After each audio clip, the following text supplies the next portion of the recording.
अस्सलाम वालेकुम, welcome back to my channel. तो कैसे हैं आप लोग? उम्मीद करती हूँ आप लोग बिल्कुल ठीक ठाक होंगे, खैरियत से होंगे। आज की इस वीडियो में मैं जिस टॉपिक पे बात करने वाली हूँ वो है फीमेल्स के चेहरे पे आने वाले गैर ज़रूरी बाल। ये बाल किस वजह से आते हैं, इसका क्या रीज़न है, ये एक बहुत लॉन्ग टॉपिक हो जाएगा। तो ये हम किसी और वीडियो में डिस्कस करेंगे, लेकिन आज की इस वीडियो में मैं जस्ट आपको बताऊँगी कि एक बार ये हेयर्स अगर आपके फेस पे आ गए तो ये आप इनको परमानेंटली कैसे ख़त्म कर सकती हैं। ये लाइट भी होते हैं हेयर्स और डार्क भी होते हैं। लाइट हेयर जो है वो नॉर्मल हैं, सबके फेस पे होते हैं, लेकिन अगर ये डार्क होना स्टार्ट हो जाएं तो फिर इनका ट्रीटमेंट करना ज़रूरी हो जाता है, क्योंकि ख़वातीन को जो है वो बहुत ज़्यादा एम्बेरसमेंट भी फ़ील होती है अगर उनके चेहरे पे गैर ज़रूरी बाल हों। बिलखसूस अगर अपर लिप्स एरिया या चिन एरिया पे हों तो ये उनके लिए शर्मिंदगी का बायस होते हैं। तो ख़वातीन इनसे छुटकारा पाने के लिए रेज़र यूज़ कर लेती हैं, लेकिन रेज़र अगर आपके हेयर्स बहुत ज़्यादा लाइट हैं तो आप रेज़र जब यूज़ करते हैं तो आपका चेहरा जो है वो क्लीन नज़र आता है। लेकिन अगर आपके डार्क हैं तो वो आपकी अगर रेज़र से वो बाल ऊपर से उतर भी जाता है तो वो एरिया डार्क ही रहता है, और दूसरे दिन जो है वो मोटा बाल जो है वो वापस स्किन से बाहर निकलना स्टार्ट हो जाएगा। और अगर कुछ एक वीक के लिए उन्हें रिलीफ़ चाहिए होता है तो फिर वो वैक्स करवा लेती हैं कि वैक्स से बाल जड़ से निकलता है तो वो वापस थोड़ा लेट ही स्किन पे आता है। और जिन गर्ल्स को जो है वो वैक्स से एलर्जी वगैरह होती है तो वो थ्रेड यूज़ कर लेती हैं बाल को जड़ से निकालने के लिए। लेकिन इनमें से कोई भी मेथड जो है वो परमानेंट नहीं है। ये सारे मेथड जो है वो टेम्परेरी हैं और ये आपको पूरी लाइफ ही साथ लेकर चलने पड़ेंगे अगर आपके फेस पे बाल हैं तो। और अगर आप परमानेंट सोल्यूशन चाहते हैं तो कुछ लोग जो है वो समझते हैं कि लेज़र हम करवा लेंगे तो हमें जो है हेयर्स जो है वो परमानेंटली ख़त्म हो जाएंगे। लेज़र जो है वो एफडीए से अप्रूव्ड तो है, लेकिन वो हेयर रिडक्शन के लिए अप्रूव्ड है, परमानेंट हेयर को ख़त्म करने के लिए नहीं। ये जो लाइट स्किन के अंदर जाती हैं ये इसके रूट को कमज़ोर करती हैं, वीक करती हैं, और आपका हेयर जो है वो लाइट होता है और लाइट होते होते बेबी हेयर्स हो जाते हैं। लेकिन अगर आपको पीसीओएस पीसीओडी का प्रॉब्लम है तो आपको लेज़र से कोई भी फ़ायदा नहीं होगा, बेशक आप पूरी लाइफ ही लेज़र क्यों ना करवाते रहें, आपके हेयर फिर से वापस आ जाएंगे। अब बात करते हैं परमानेंट हेयर रिमूवल मेथड की, तो वो है ये इलेक्ट्रोलिसिस। इलेक्ट्रोलिसिस एफडीए से अप्रूव्ड है और वो जो है वो परमानेंट हेयर रिमूवल के लिए अप्रूव्ड है।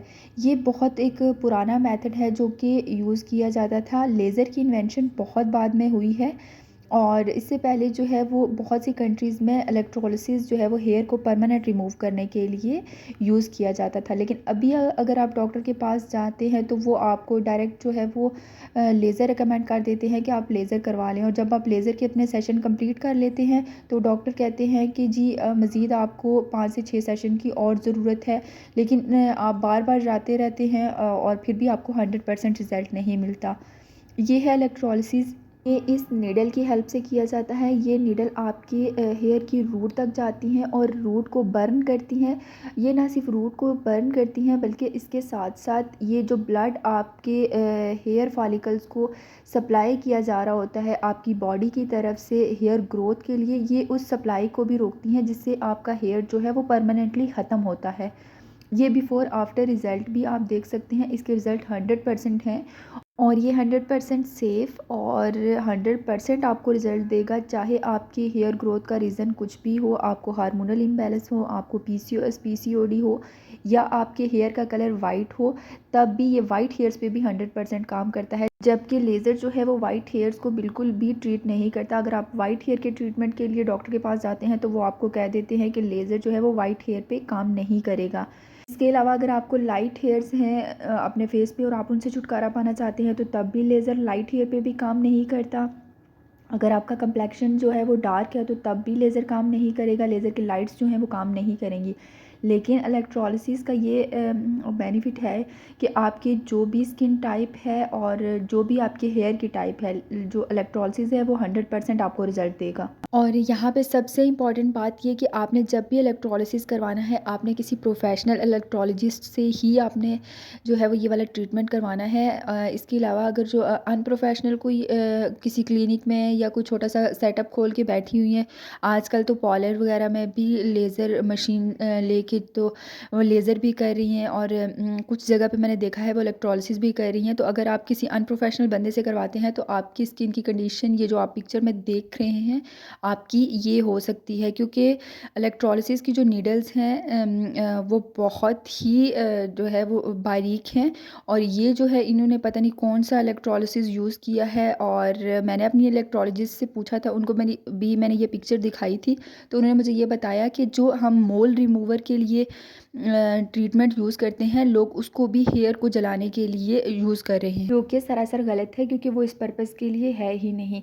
अच्छा, आपने जो है अगर आपको रिज़ल्ट चाहिए तो आपने अपने ट्रीटमेंट के साथ रेगुलर रहना पड़ेगा। ये नहीं कि आप 1-2 सेशन करवा के कहें कि हमें इसका रिज़ल्ट नहीं मिला। आपको अपने ट्रीटमेंट के साथ रेगुलर रहना पड़ेगा और जब तक आपको हेयर्स ख़त्म नहीं होते आपने अपने ट्रीटमेंट को कंटिन्यू रखना है। Thank you for watching. मिलते हैं नेक्स्ट वीडियो में। अल्लाह हाफ़िज़।